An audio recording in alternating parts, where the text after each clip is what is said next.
Hey there, welcome back. Today I'm biting into some of the strangest, crunchiest, and downright bizarre diet trends the 70s and 80s had to offer. I'm calling this 10 Bizarre Diet Trends. You can't believe we're popular. And spoiler alert, one of them might have been hiding in your mom's purse. Stick around to see your favorite Figurines bars at the end. Number 1. AIDS candy. AIDS helps control your appetite so you lose weight. Yet AIDS lets you taste, chew, and enjoy. And the appetite suppressant in AIDS is not a stimulant. Yes, you read that right. AIDS.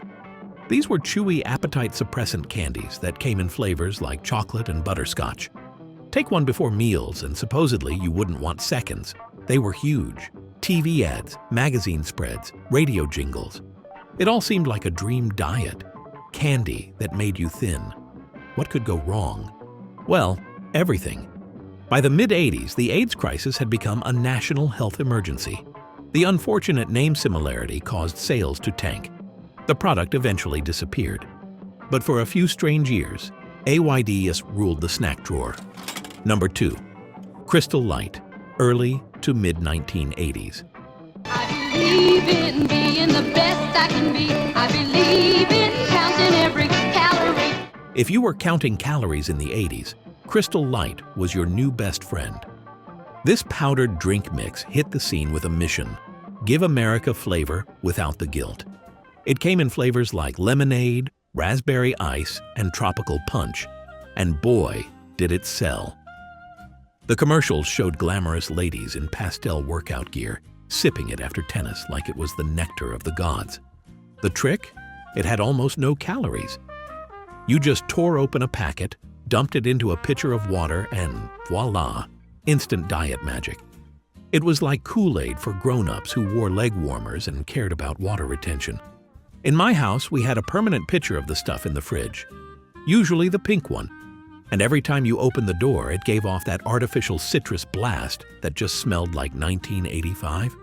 Was it weirdly tangy? Yes. Did it taste like a science experiment? Also, yes, but when you were living on lean protein and air, Crystal Light felt like luxury. Number 3. The Grapefruit Diet. Yep, this one was huge. Eat half a grapefruit before every meal and watch the fat melt away, or so they said. The science? Questionable. The breath? Tart. The idea was that grapefruit contained enzymes that magically burned fat. In reality, people were just eating less.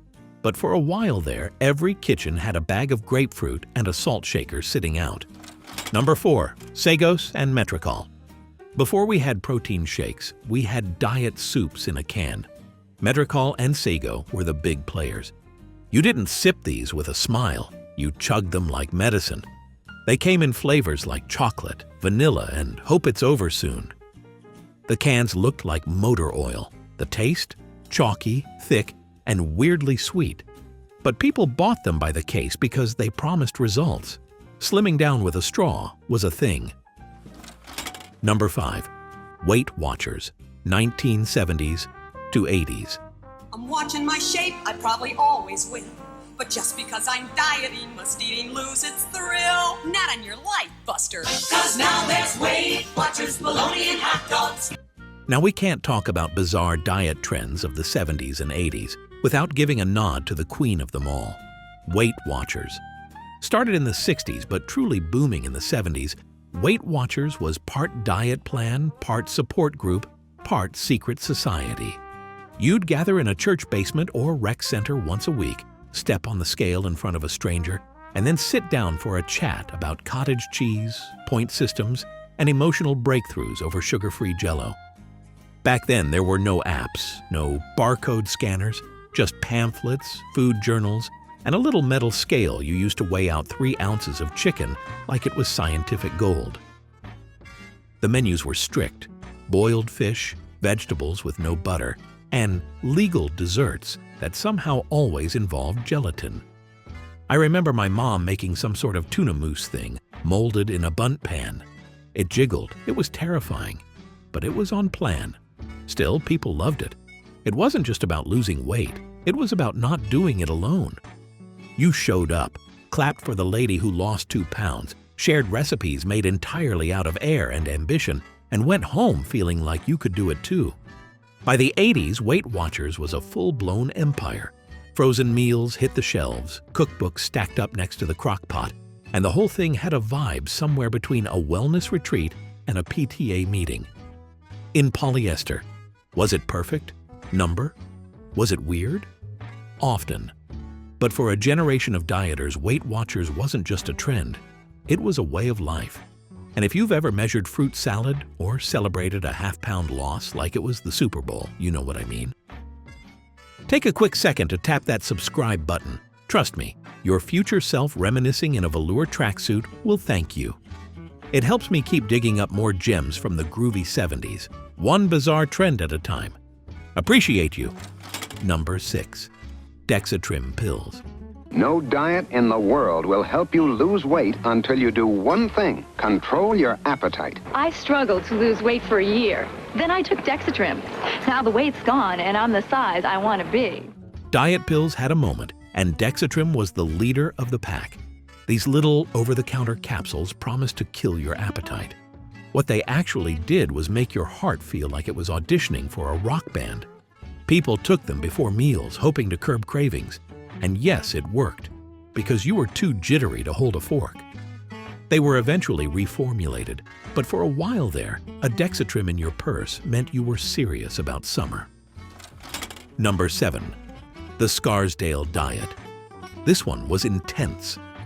Developed by Dr. Herman Tarnower, the Scarsdale Diet was rigid, high protein, and capped at just 1,000 calories a day.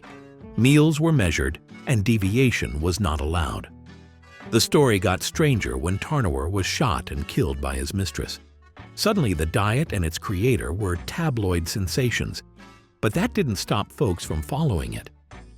Because in the 70s, if it was printed in a book and written by a doctor, it had to be true. Number 8.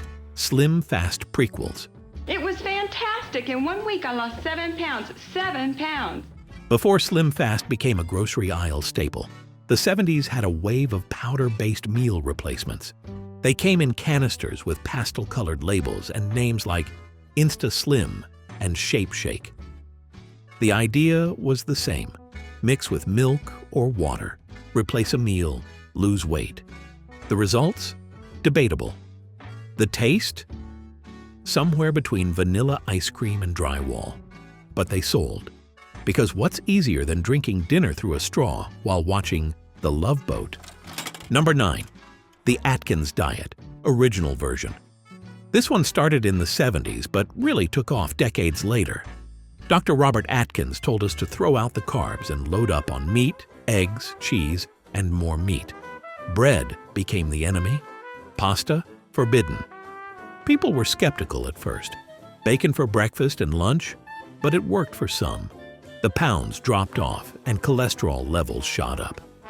My dad tried it and kept sneaking breadsticks when no one was looking, but hey, it was the thought that counted. Number 10. Figurines. Diet bars.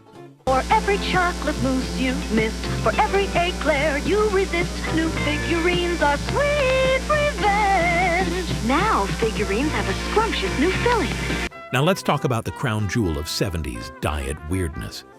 Figurines. Made by Pillsbury, these crunchy, foil-wrapped bars were everywhere. You couldn't open a purse, glove box, or desk drawer without finding one.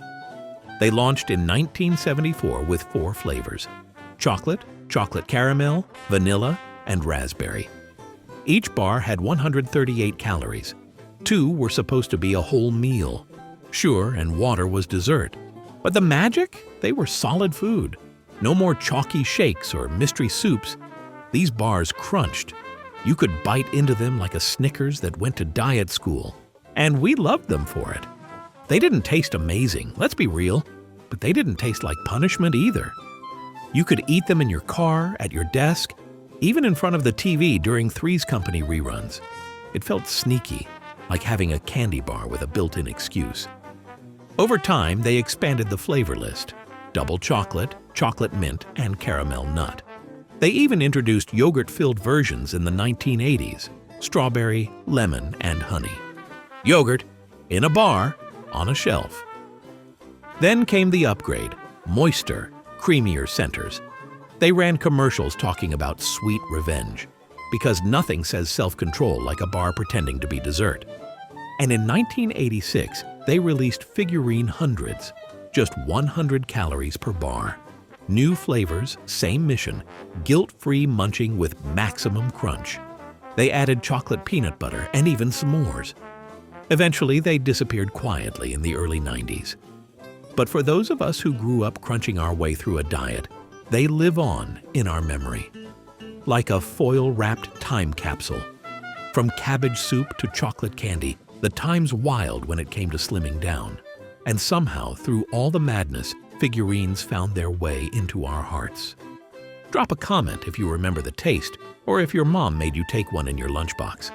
Don't forget to like, subscribe, and join us next time for another weird trip through America's most unforgettable fads.